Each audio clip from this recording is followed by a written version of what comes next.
Hello दोस्तों, मेरे YouTube channel general studies में आप सभी का स्वागत है।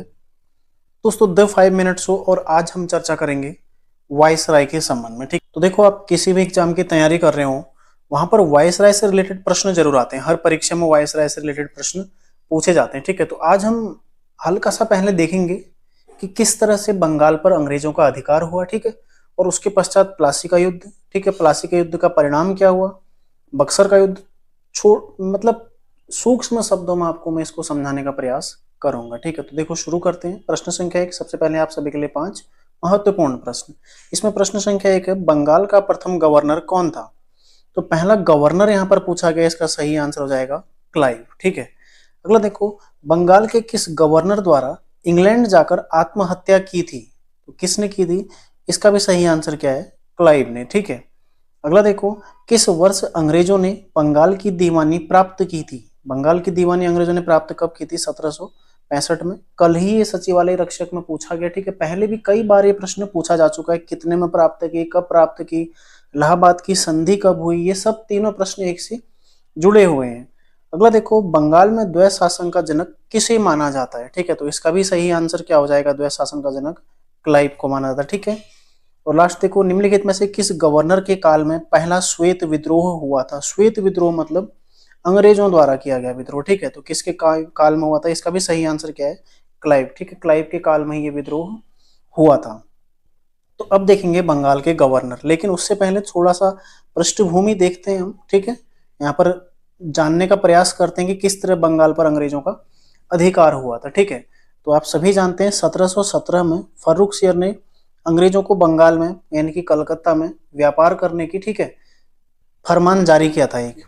ठीक है, एक फरमान जारी हुआ था जिसके तहत वो यहाँ पर व्यापार करते थे, और स्वयं उसने एक मुर्शीद कुली खां के रूप में एक बंगाल का नवाब भी वहां पर नियुक्त किया था, जो कि मुगल शासक द्वारा नियुक्त अंतिम नवाब था। ठीक है, उसके पश्चात नवाब क्या हुए, स्वतंत्र हो गए और वंशानुगत उनका पद हो गया। ठीक है, इसी दौरान देखो, जब 1756 में ठीक है, नवाब कौन था, सिराजुद्दौला। ठीक है, सिराजुद्दौला के नवाब बनने के साथ ही क्या हुआ, उसको विरोधों का ज्यादा सामना करना पड़ा। ठीक है, और अंग्रेजों ने इसी दौरान 1756 में कलकत्ता में, जो कलकत्ता है, ठीक है, उस पर किलेबंदी शुरू कर दी। ठीक है, कलकत्ता में किलेबंदी शुरू करी।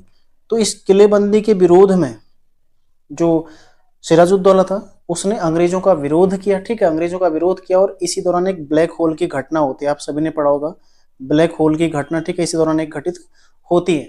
इसके पश्चात देखो, इसके पश्चात अंग्रेजों और जो सिराजुद्दौला उनके मध्य एक संधि होती है, अलीनगर की संधि। ठीक है, अलीनगर की संधि जो कि कब हुई थी, फरवरी 1757 में। ठीक है, 1757 में फरवरी में। ठीक है, ध्यान रखिएगा, फरवरी में हुई थी। प्लासी के युद्ध की पृष्ठभूमि में आपको बता रहा हूं कि किस तरह से प्लासी का युद्ध हुआ था। तो इस संधि के तहत क्या हुआ, कलकत्ता पर अधिकार, जो अंग्रेजों का अधिकार करने में क्षति हुई थी, वो भरपाई किसने करी, सिराजुद्दौला ने करी। ठीक है, इसके अलावा देखो, कलकत्ता में उन्हें फिर से व्यापार करने की अनुमति मिल गई। ठीक है, और साथ ही तीसरा इसका जो प्रमुख, एक और जो इसकी प्रमुख विशेषता थी वो ये थी कि अंग्रेजों को कलकत्ता में सिक्का ढालने का अधिकार प्राप्त हो गया। वो अपनी मुद्रा यहाँ पर ढाल सकते थे, और इस संधि का सबसे ज्यादा महत्व इसलिए भी बढ़ जाता है क्योंकि जो प्लासी का युद्ध था उसका तात्कालिक कारण क्या था, अलीनगर संधि ही था। अंग्रेजों ने सिराजुद्दौला पर आरोप लगाया कि उसने जो अलीनगर की संधि है उसका क्या किया है, उसका उल्लंघन किया है, और उसी उल्लंघन के कारण अंग्रेजों ने पहले रणनीति बनाई और सारे जितने भी जो सिराजुद्दौला के जितने भी अधिकारी थे, ठीक है, शीर्ष अधिकारी कर्मचारी थे, उनको सबको अपने कब्जे में ले लिया, मतलब अपनी तरफ युद्ध में ले लिया, एक षड्यंत्र करके। ठीक है, षड्यंत्र करके मतलब जो प्लासी का युद्ध है वो अंग्रेजों की कोई राजनीतिक विजय नहीं है। ठीक है, सैन्य विजय नहीं है, अंग्रेजों ने केवल षड्यंत्र के आधार पर सिराजुद्दौला को उसमें परास्त किया था। ठीक है, तो अलीनगर की संधि के आरोप लगाकर प्लासी का युद्ध अंग्रेजों ने उसको न्योता दिया। ठीक है, तो प्लासी का युद्ध कब हुआ था, देखो 23 जून। ठीक है, 23 जून 1757 प्लासी का युद्ध हुआ था। ठीक है, प्लासी कहाँ पड़ता है ये भी आपको पता होना चाहिए, प्लासी नदिया जिले में पड़ता है, पश्चिम बंगाल में। ठीक है, भागीरथी नदी के तट पर स्थित है। और जो प्लासी का युद्ध है, इस युद्ध के दौरान जो क्लाइव था, रॉबर्ट क्लाइव, उसने अंग्रेजों का नेतृत्व किया था, ठीक है, ध्यान रखिएगा। और सिराजुद्दौला इसमें हार गया। अब सिराजुद्दौला हारा, उसके पश्चात अंग्रेजों ने, ठीक है, परिणाम क्या हुआ प्लासी के युद्ध का, बंगाल पर अंग्रेजों का नियंत्रण हो गया, ठीक है। उन्होंने फिर मीर जाफर, उसके पश्चात मीर कासिम और पुनः मीर जाफर को वहां का नवाब नियुक्त किया था, ठीक है। तो इसी दौरान 1764 में बक्सर का युद्ध होता है। 22 अक्टूबर 1764, ठीक है, बक्सर का युद्ध होता है। इस युद्ध में जो अंग्रेजी सेना है उसका नेतृत्व कौन करता है, हेक्टर मुनरो। कई बार प्रश्न बन चुका है, हेक्टर मुनरो इसमें नेतृत्व करता है, ठीक है, ध्यान रखिएगा।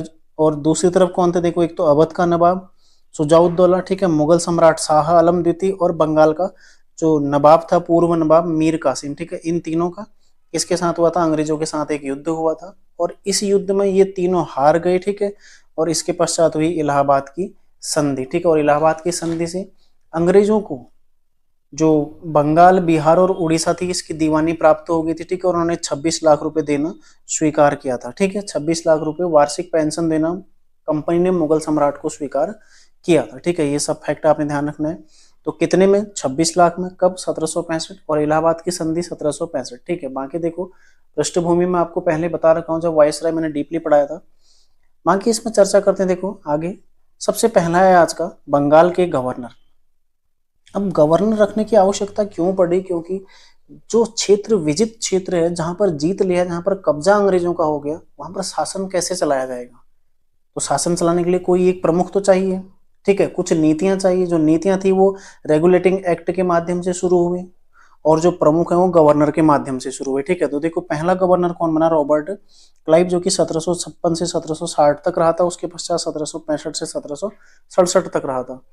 तो द्वितीय कर्नाटक युद्ध है। कर्नाटक युद्ध किस किस के साथ हुआ, देखो, फ्रांसीसियों के साथ, ठीक है। फ्रांसीसियों प्लस अंग्रेजों का हुआ था कर्नाटक युद्ध। इस दौरान इसने कर्नाटक की राजधानी आरकाट, कर्नाटक की राजधानी क्या थी तत्कालीन, आरकाट, ठीक है। तो फ्रांसीसियों की योजना पर इसने पानी फेरा था वहां पर घेरा डाल के। दूसरा देखो, 1757 में प्लासी के युद्ध में इसकी महत्वपूर्ण भूमिका रही थी, जैसा कि मैं आपको बता चुका हूँ, इसी ने अंग्रेजी सेना का नेतृत्व किया था।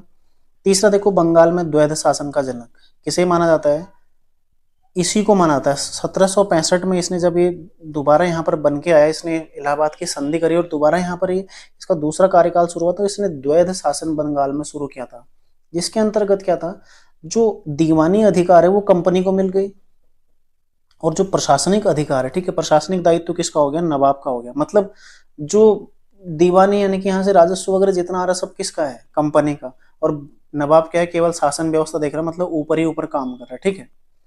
अगला देखो, इसने बंगाल के समस्त क्षेत्र के लिए उप दीवान नियुक्त किए, जिसमें बंगाल के लिए मोहम्मद रजा खां, बिहार के लिए राजा सिताब राय एवं उड़ीसा के लिए राय दुर्लभ इन्होंने नियुक्त किए थे, ठीक है। ये भी आपने ध्यान रखना है। तो देखो, कंपनी के यूरोपियन सैनिकों को दोहरा भत्ता बंद कर देने के कारण 1766 में कौन सा सैन्य विद्रोह हुआ था, ठीक है।